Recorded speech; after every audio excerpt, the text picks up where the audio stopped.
Welcome smart investor to my channel Nizar Imam. Jadi di episode kali ini kita akan ngomongin tentang saham kapal-kapalan ya. Apakah saham kapal ini terus bisa berlayar sampai ke bulan atau udah sampai di sini aja partinya selesai ya. Nah, kita juga akan menjawab juga kira-kira saham-saham yang masih cukup menarik di sektor ini apa saja ya. Jadi langsung aja nggak usah panjang lebar lagi, let's go kita mulai analisanya. Yang pertama kita harus tahu tentang World Container Index ini ya. Kita bisa lihat ini adalah freight rate-nya, rate cargonya di dalam US dollar ya. Kita bisa lihat dari tahun 2020 ini memang sudah naik tinggi banget ya, sempat melambat di 2021 tapi lanjut lagi. Nah, inilah sebenarnya penyebab kenapa saham kapal-kapalan bisa naik tinggi banget. Kenapa? Ya karena dengan rate setinggi ini wajar kalau misalnya kita berharap saham kapal-kapalan pendapatannya naik dan sahamnya juga naik juga, dan beneran terjadi memang ya. Oleh karena itu, untuk menjawab pertanyaan yang di depan tadi, ini akan lanjut atau sudah sampai di sini aja, ini kita harus bisa memproyeksikan ini bakalan ke atas lagi atau lanjut turun.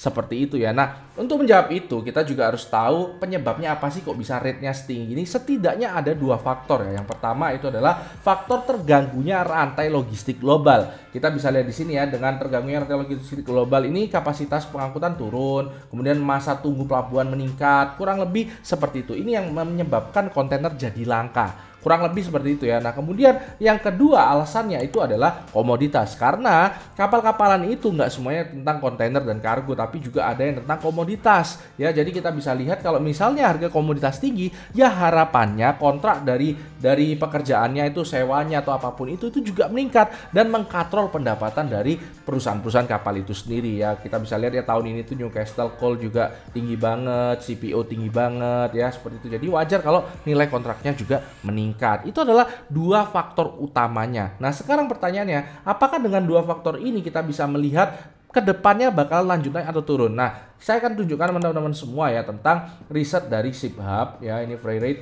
forecast for 2020 ya. Jadi ini bisa lihat ya. Jadi forecast ini maksudnya dia memprediksi kalau misalnya di tahun 2022 itu nanti akan seperti tahun 2019. Jadi artinya kembali lagi seperti sebelum corona. Nah, ini yang dimana artinya ya ngedrop lagi, balik normal lagi lah, kurang lebih seperti itu. Nah, tapi kita harus tahu, ternyata di tengah-tengah kemarin itu ada hal yang tidak kita kira semua, yaitu adanya konflik geopolitik antara Rusia dan Ukraina. Itu yang menyebabkan juga masih bisa sustain di atas banget ya.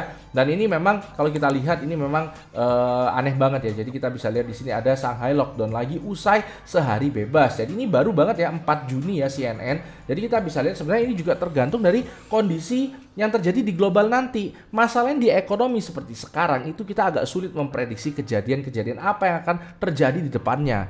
Bisa saja nanti tiba-tiba Shanghai lockdown lagi, itu yang akan mempengaruhi juga rate dari kargo-kargo tadi itu juga. Kurang lebih seperti itu. Tapi kesimpulannya apa? Kesimpulannya kalau menurut saya untuk menjawab pertanyaan yang pertama tadi, selama tidak ada hal-hal yang tidak terduga seperti lockdown lagi tiba-tiba, ini akan terus turun menurut saya ya, seperti dengan hasil riset dari Ship Hub tadi. Jadi artinya kemungkinan besar kalau nggak ada kejadian yang luar biasa, harga saham-saham perkapalan juga akan udahan selesai ya turun. Nah, ini juga udah terlihat ya, mulai terlihat gejalanya. Kita bisa lihat di sini tema sudah mulai ya menunjukkan akan ada tanda-tanda turun sepertinya ya. Kemudian juga Nelly juga udah 3 hari, malah MBSS juga kemarin cukup lumayan ngedropnya. Jadi saya rasa kayaknya udah selesai. Seperti itu ya, kecuali tadi yang saya bilang ya ada kejadian luar biasa. Nah, oleh karena itu sekarang kita akan coba bandingkan ya di dalam sektor ini sebenarnya siapa sih yang bagus ya.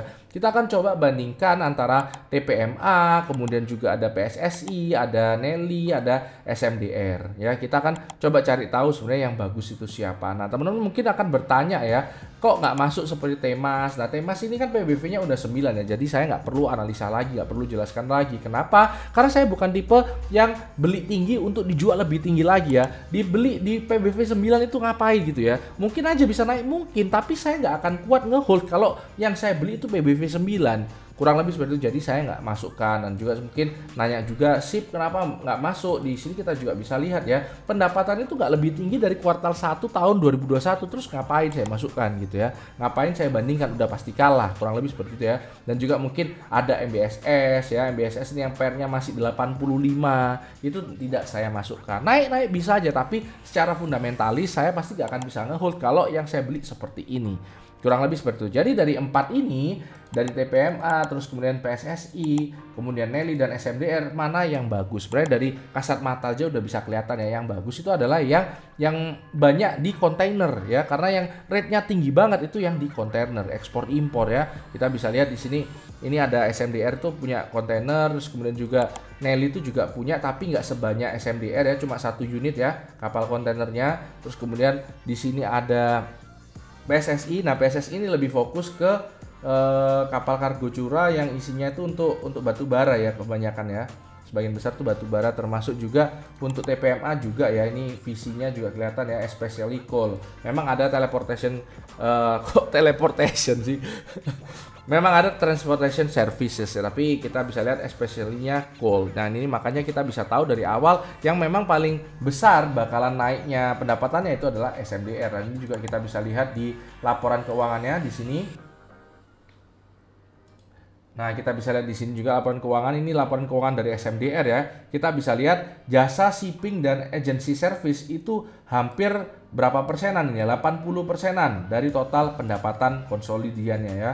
250 jumlahnya, 219-nya itu dari jasa pelayaran sendiri. Jadi wajar kalau dia yang paling tinggi harusnya. Tapi kita lihat aja dulu ya, kita bandingkan aja dulu.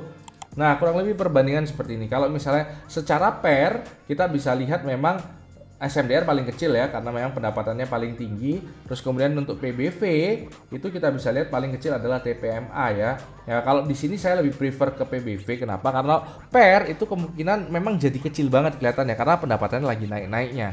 Kurang lebih seperti itu. Nah, kemudian di bagian manajemen effectiveness kita bisa lihat ROE paling tinggi juga SMDR ya. Terus kemudian kita bisa lihat dari total liabilities-nya. Nah, ini paling tinggi total liabilities SMDR, berarti ini bukan yang terbaik ya di rasio ini untuk SMDR. Kemudian juga untuk EPS quarter YoY growth-nya kita bisa lihat ini SMDR juga 300%-an, hampir mirip kayak Nelly ya.